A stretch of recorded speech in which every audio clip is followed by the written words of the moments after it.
9일 부동산 대책 등의 효과로 9월 한 달간 주택 매매 거래가 작년 9월보다 50% 이상 증가했습니다.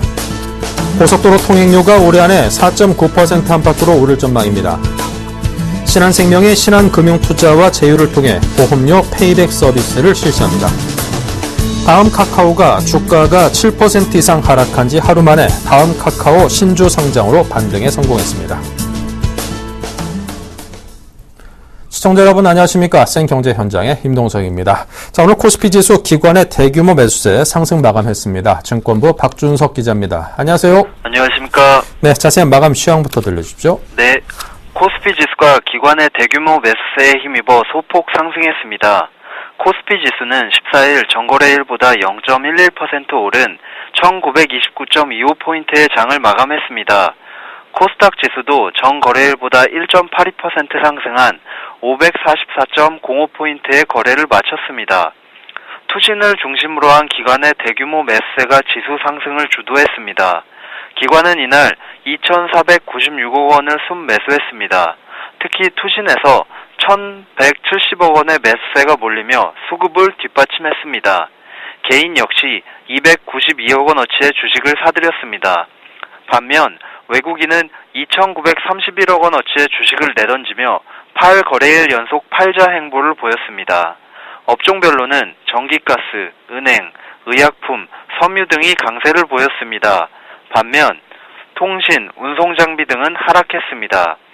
시가총액 상위 종목 중에서는 SK하이닉스가 3.84% 상승하며 두드러진 모습을 보인 가운데 삼성전자, 포스코 등이 올랐습니다. 한국전력, 신한지주, SK텔레콤 등은 약세를 보였습니다. 네, 자, 그리고 김정은 북한 국방위원장이 40여일 만에 공개석상에 모습을 드러냈습니다. 남북경제협력 관련주가 일제히 상승했다고 하는데 어땠습니까? 네, 박근혜 대통령이 13일 5.24 대북 제재 조치의 해제 가능성을 처음 언급한 데 이어 건강 이상설이 나돌던 김정은 북한 국방위원회 위원장이 40여일 만에 공개석상의 모습을 드러내면서 남북 경제협력 관련주가 일제히 상승 곡선을 그렸습니다. 남북 관계가 안정 궤도에 접어들 것이라는 기대감이 반영된 결과로 풀이됩니다. 14일 한국거래소에 따르면 좋은 사람들은 코스닥 시장에서 전날 대비 5.07% 상승한 1,450원의 거래를 마치며 3거래일 만에 반등에 성공했습니다. 좋은 사람들은 개성공단에서 내의류를 생산하고 있습니다. 이 밖에 자화전자, 제형솔루텍 등 개성공단 입주 업체들도 이날 일제히 상승세를 기록했습니다. 대표적인 남북 경협주로 분류되는 현대엘리베이터도 이날 유가증권 시장에서 전날보다 1.67% 상승한 36,600원의 거래를 마쳤습니다. 현대엘리베이터는 금강산 관광사업과 개성공단 개발사업을 주도적으로 추진하고 있는 현대아산의 관계회사입니다. 남북 경협주의 강세는 최근 박 대통령이 남북관계 개선에 대한 확고한 의지를 표명한 데 따른 영향으로 풀이가 됩니다. 또한 북한 매체가 이날 김 위원장의 현장 시찰 모습을 공개하면서 김 위원장의 건강을 둘러싼 대북 불확실성이 일정 부분 해소된 점도 주가 흐름에 긍정적으로 반영된 것으로 보입니다. 하지만 시장 전문가들은 대내외의 변수가 많은 남북관계에 대한 막연한 기대감만으로 투자에 나서는 것은 조심해야 한다고 강조했습니다. 기업의 실적을 면밀히 따져보지 않은 채 시장의 흐름만 맹목적으로 추정하는 것은 위험하다는 의미입니다. 실제 현대아산의 최대 주주인 현대상선의 경우 북한 고위급 대표단이 인천 아시안게임 폐막식에 참석한 지난 6일 상한가를 기록한 뒤 상승세를 이어가다가 남북 간 총격전이 발생한 10일에는 다시 하락 곡선을 그렸습니다. 증권업계의 한 선임연구원은 기업의 실제 상황을 고려하지 않고 남북관계 변화에 따라 추격 매수에 나서는 것은 바람직하지 않다며 투자자들의 신중한 판단을 당부했습니다. 서용희 하나투자증권 연구원 역시 일부 기업의 경우 개성공단 생산 비중을 크게 낮춘 상황임에도 불구하고 남북관계 흐름에 따라 단기적으로 영향을 받는 측면이 있다며 투자 전에 경협주로 거론되는 기업의 내부 상황을 정확히 살펴봐야 한다고 조언했습니다. 네, 잘 들었습니다. 박준석 기자였습니다. 감사합니다. 감사합니다.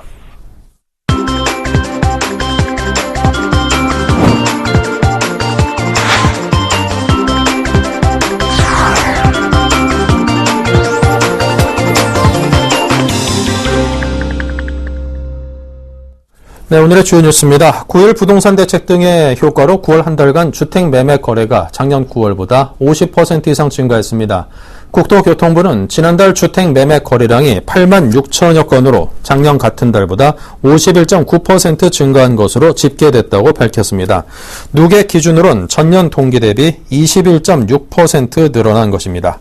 9월의 매매 거래량은 올해 4월에 9만 2천여 건 이후 최대치입니다. 국토부 관계자는 2기 경제팀의 주택대출 규제 완화 조치에 9일 부동산 대책 등의 효과가 포개지면서 매매 거래가 활발해진 것 같다고 설명했습니다. 지역별로 보면 지방보다는 수도권, 특히 그중에서도 강남 3구의 거래량 증가가 두드러졌습니다. 수도권은 작년 9월보다 59.5% 늘었고 지방은 45.2% 증가했습니다. 서울은 72%가 늘어난 13,900여 건, 강남 3구는 141% 늘어난 2,200여 건으로 나타났습니다. 고속도로 통행료가 올해 안에 4.9% 안팎으로 오를 전망입니다. 국회 국토교통위원회 소속 김상희 의원이 입수한 기획재정부 내부 문서에 따르면 기재부는 고속도로 통행료 인상이 필요하며 올해 11월 이후 요금을 4.9% 올리는 것이 바람직하다는 결론을 내렸습니다. 통행료가 오르면 2011년 11월 2.9% 오른 이후 3년 만입니다. 기재부는 한국도로공사의 재무 상태와 서민 경제를 고려해 도로공사의 이자 비용과 기존 도로 운영비를 보전하는 수준에서 지난달 인상폭을 결정했습니다. 다만 수도권 등의 단거리 이용자를 고려해 기본요금은 동결하고 주행요금만 7.2% 인상하기로 했습니다. 국토부와 도로공사는 그동안 노선 노후화와 관리 구간 증가로 총 비용은 늘어난 반면 통행료 수입 증가는 미미해 매년 적자가 쌓인다면서 통행료 인상 필요성을 강조해 왔습니다. 신한생명은 신한금융투자와 제휴를 통해 주식 거래 시 매월 최대 5만 원까지 보험료를 돌려받을 수 있는 보험료 페이백 서비스를 실시하고 있습니다. 이 서비스는 신한금융그룹 계열사 간의 시너지를 바탕으로 차별화된 서비스를 제공하고자 마련됐습니다. 신한생명에 매월 보험료를 납입하는 고객이면 가입한 상품에 상관없이 누구나 신청이 가능합니다. 서비스 조건은 신한금융투자의 주식거래 계좌로 신한생명에 가입한 보험에 자동 이체를 걸고 일정 금액 이상 주식거래 실적이 있으면 됩니다. 보험료 페이백을 위해 매월 거래해야 할 금액은 서비스 신청 시 등록한 보험료에 따라 결정됩니다. 조건을 충족한 고객에게는 해당 주식거래 계좌로 지원 금액을 입금해 줍니다. 고객 1인당 1계약에 한해 가능하고 월 최대 5만 원을 24개월 동안 지원받을 수 있습니다. 신한생명 관계자는 페이백 서비스뿐 아니라 고객이 편리하게 금융 서비스를 받을 수 있도록 다양한 제휴 서비스를 지속적으로 확대해 나갈 것이라고 말했습니다. 다음 카카오는 지난 13일 카카오톡 감찰 논란에 주가가 7% 이상 하락했지만 하루 만에 다음 카카오 신주 상장으로 반등에 성공했습니다. 시총도 7조 6천여억 원을 나타내며 코스닥 시장 1위 기업으로 우뚝 섰습니다. 정창신 기자입니다. 다음과 카카오 합병에 따른 신주가 오늘 상장되면서 다음 카카오가 코스닥 시가총액 1위 기업으로 올라섰습니다. 이날 발행된 합병 신주는 4,300만여 주며 신주를 포함한 다음 카카오의 전체 상장 주식은 5,600만여 주입니다. 다음 카카오는 이날 시가총액 7조 6천여억 원을 기록하며 시가총액 4조 4천여억 원의 셀트리온을 제치고 코스닥 대장주로 등극한 것입니다. 증권업계에서는 당초 기대했던 시총 10조 원의 거대 규모는 어려워졌지만 정보기술업계 시총 24조 원의 공룡 네이버의 견제 세력으로 부상했다는 데 의미를 두고 있습니다. 다음 카카오는 14일 신주 상장으로 코스닥 시장에서 전날보다 8.33% 오른 13만 9,100원을 기록했습니다. 최세훈 다음 카카오 공동대표는 이날 한국거래소에서 진행된 신주 상장식에서 해외 시장으로 진출하겠다는 포부도 밝혔습니다. 모바일 이후 다가올 시대에 대응할 수 있는 경쟁력을 갖추고 국내 시장뿐만 아니라 글로벌 시장으로 사업 영역을 확대해서 나아가며 기업 가치를 높여가도록 최선을 다하겠습니다. 한편 이석우 다음 카카오 공동대표는 13일 오후에 긴급 기자회견을 열어 수사기관의 모바일 메신저 카카오톡 감청 영장에 응하지 않겠다고 밝혔습니다. 이는 최근 감청에 대한 우려를 가진 카카오톡 이용자들이 대거 이탈하는 데 대한 조치로 개인정보 보호 강화 의지를 재확인한 것입니다. 증권시장 관계자들은 이 대표의 승부수가 주요할지 여부에 관심을 집중하고 있습니다. 서울경제TV 정창신입니다. IT 산업의 최신 트렌드를 한눈에 살펴볼 수 있는 국내 최대 전자종합전시회 2014 한국전자산업대전이 오늘부터 시작됩니다. 이번 전자전에는 가변형 초고화질 TV부터 3D 기술까지 최신 융합 제품들이 대거 공개돼 소비자들의 기대를 모으고 있습니다. 한지 기자가 다녀왔습니다. 이번 한국전자산업대전에는 3D를 컨셉으로 한 제품이 관객들의 눈을 사로잡았습니다. 3차원 설계 데이터를 이용하면 플라스틱이나 분말 잉크는 3D 프린트 기술을 통해 입체적인 물체로 탄생하고, 초고화질 UHD TV는 굳이 3D 안경을 쓰지 않아도 화면 속 가까이 있는 개체를 더 선명하게 보여줘 마치 3D 영상을 보는 듯 입체적인 화면을 구현합니다. 한국전자부품연구원은 허공에서 손가락을 움직이면 적외선 카메라가 동작을 인식해 문자 입력이 가능한 3차원 공간 터치 기반 문자 입력 기술을 공개했습니다. 조선소 같은 경우에 기기들을 동작시키기 위한 굉장히 많은 터치 패널들이 있는데 그 기들이 상할 수도 있고 또 오동작이 발생할 수도 있기 때문에 일일이 손으로 터치하지 않고 공간상에서 손의 동작만으로 기기들을 동작시킬 수 있는.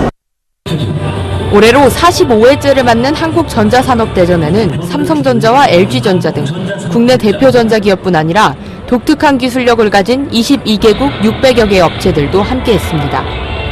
특히 삼성전자는 지난달 독일에서 열린 세계 가전전시회 이파에서 최초로 공개된 가변형 UHD TV를 전면에 내세웠습니다. LG전자는 네이버 라인, 카카오톡 등 메신저 프로그램을 통해 집안의 가전제품을 원격 제어하는 기술인 홈책과 시계 모형을 그대로 구현한 스마트 손목시계 G워치도 공개했습니다. 최첨단 전자융합 제품들을 한자리에서 만나볼 수 있는 이번 한국전자전은 오는 17일까지 일산 핀텍스에서 열립니다. 이번 전시회를 통해 18억 달러 상당의 수출 상담액을 달성할 것으로 예측돼 한국 IT 전자산업 발전에 큰 도움이 될 것으로 예상됩니다. 서울경제TV 한지입니다. 네, 이달 23일 출시될 예정인 현대차의 준대형 신차 아슬란, 초반부터 뜨거운 흥행몰이를 시작했다고 합니다. 산업부 나윤석 기자를 전화로 연결하겠습니다. 안녕하세요. 네, 안녕하세요. 네, 아슬란이 법인 구매 비중이 절반에 이르는 가운데 당초 타깃으로 삼았던 40대 전문직으로부터도 호응이 무척 뜨겁다고요? 네, 그렇습니다.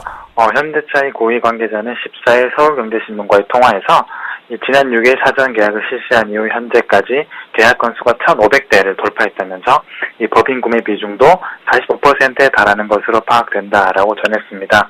일반적으로 에쿠스나 제네시스 같은 현대차 프리미엄 세단의 전체 판매량 대비 법인 구매가 25% 수준을 감안하면 대단히 높은 수치입니다. 기업 중역들의 업무용 차량을 위한 법인 구매가 많다는 것은 이 아슬란이 제네시스에 스며있던 명품과 프리미엄의 이미지를 그대로 이어받고 있음을 의미하는데요. 이 관계자는 또 법인 구매 외에는 40대 전문직의 수요가 특히 높고 이 중장년 여성들로부터도 큰 인기를 얻고 있다며 현 추세를 감안하면 내년 한 해 판매 목표를 3만 대에서 4만 대까지 높여 잡아도 큰 무리가 없을 것으로 본다라고 강조했습니다. 네, 이 3, 4만 대의 판매 목표, 이게 다른 고급 세단과 비교하면 어느 정도 되는 수치일까요? 네, 말씀하신 대로 일단 현대기아차의 비슷한 차급 모델과 비교하면 상당한 규모입니다. 일례로 지난해 제네시스와 기아차의 K7은 매수시장에서 각각 12,147대, 25,330대를 팔았습니다. 이 현대차는 이 그랜저와 제네시스의 중간 크기 세단인 아슬란을 국내 수입차 시장을 주름잡고 있는 BMW 5 시리즈, 또 메르세데스 벤츠의 이 클래스를 잡기 위한 전략차종으로 활용한다는 방침입니다. 현재 현대기아차는 내수 점유율이 70% 아래로 떨어지면서 안방 사수의 중대한 위기를 맞고 있습니다.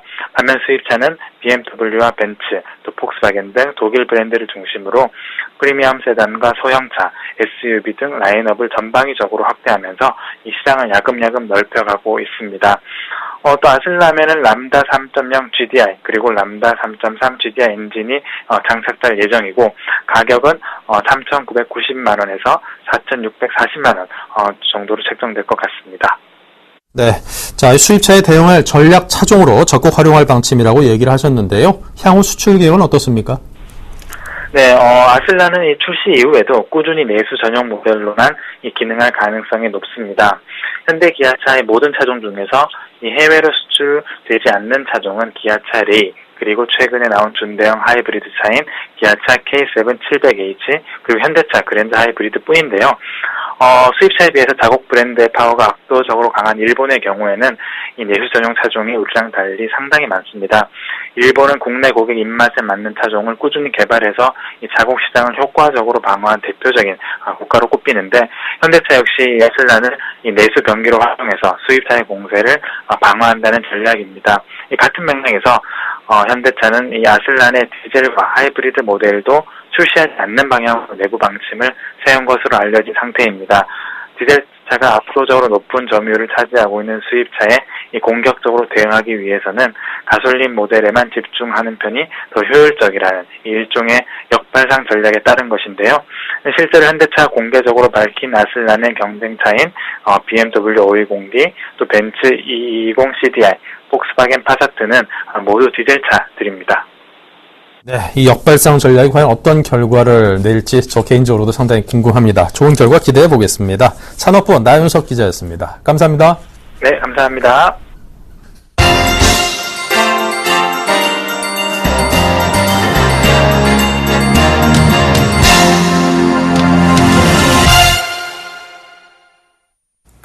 오늘의 글로벌 주요 뉴스입니다.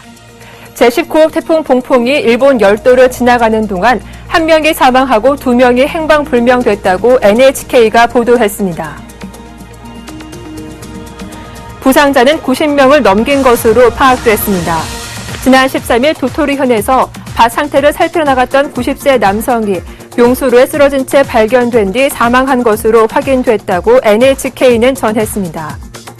또 같은 날 에히메현에서는 72세 남성이 소형 트럭을 몰다 차와 함께 연못에 빠진 뒤 실종되는 등 피해가 잇따르고 있습니다. NHK는 오늘 오전 7시 기준으로 오사카와 후쿠오카, 오키나와 등 22개 부 또는 현에서 총 94명의 부상자가 확인됐다고 보도했습니다.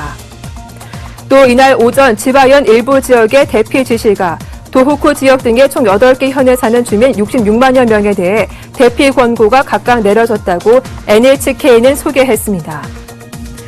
봉풍은 도호쿠 지역의 태평양 연안으로 빠져나간 뒤 북동 방향으로 진행 중이지만 폭풍의 영향권 안에 들어간 도호쿠 남부 지역 등에서는 폭우가 내렸습니다.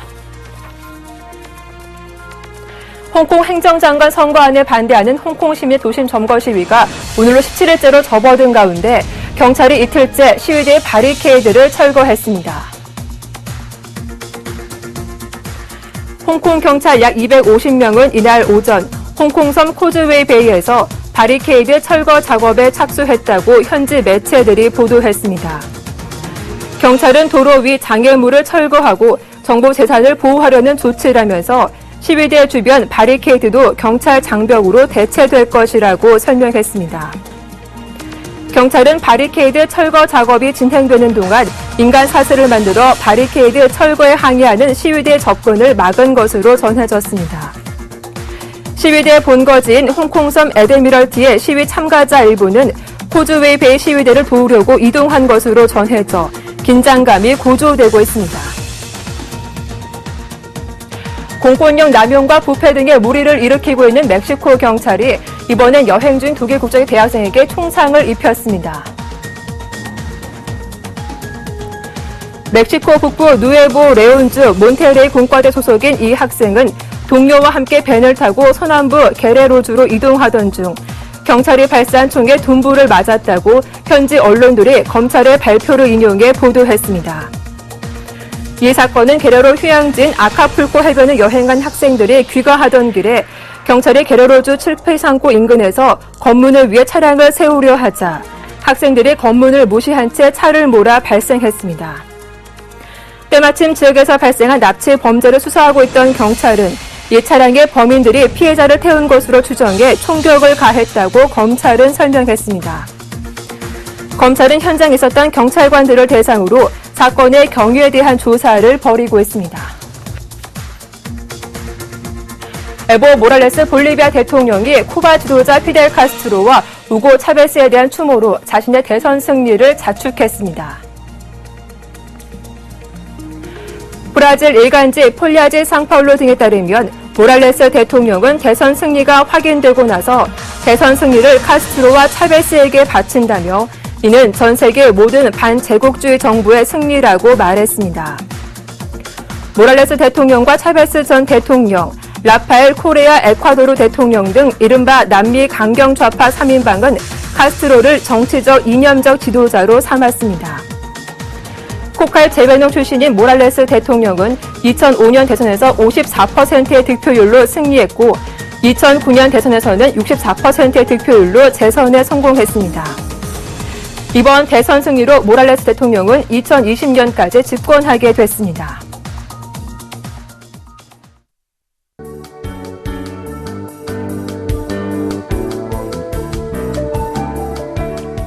안녕하세요. K웨더 라이프스타일 예보 황지영입니다. 오늘 아침 정말 추우셨죠? 곳곳에 서리가 내리고 얼음이 얼고 올 가을 들어 최저기온을 기록한 곳들이 많았는데요. 제천 2.3도, 인제 3.4도까지 떨어졌고요. 서울과 전주도 한 자릿수, 남부지방도 5도 안팎에 머무는 곳이 많았습니다. 때문에 경기와 강원, 충북 일부 지역에는 첫 한파주의보도 발효됐는데요. 내일도 계속해서 쌀쌀한 아침을 맞이하겠습니다. 곳곳에 서리가 내리고 얼음이 어는 곳이 있겠고요. 대부분 한 자릿수에 머물 것으로 전망되는데요. 또한 낮에는 맑은 하늘에 기온이 빠르게 오르면서 일교차가 많게는 15도 가까이 크게 벌어지겠습니다. 감기 걸리지 않도록 옷차림을 잘 하셔야겠습니다.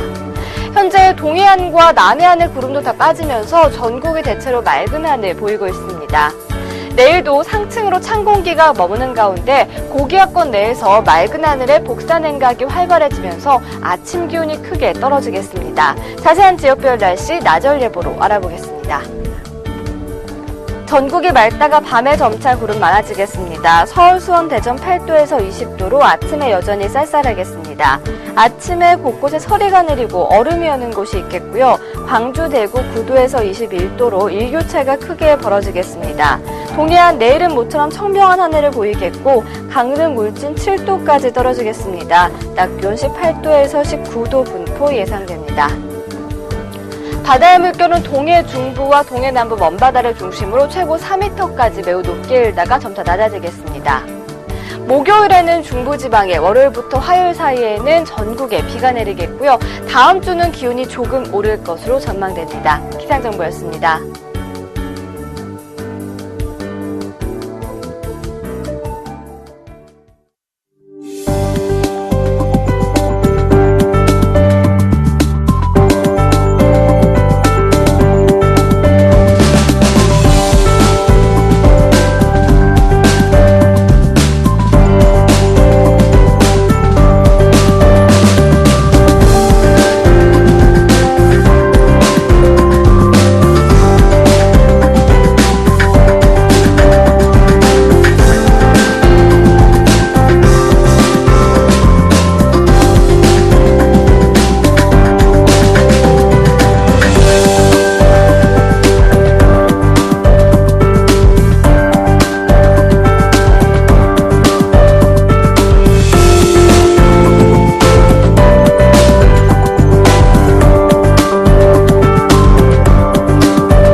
네, 이상으로 생경제 현장을 마칩니다. 감사합니다.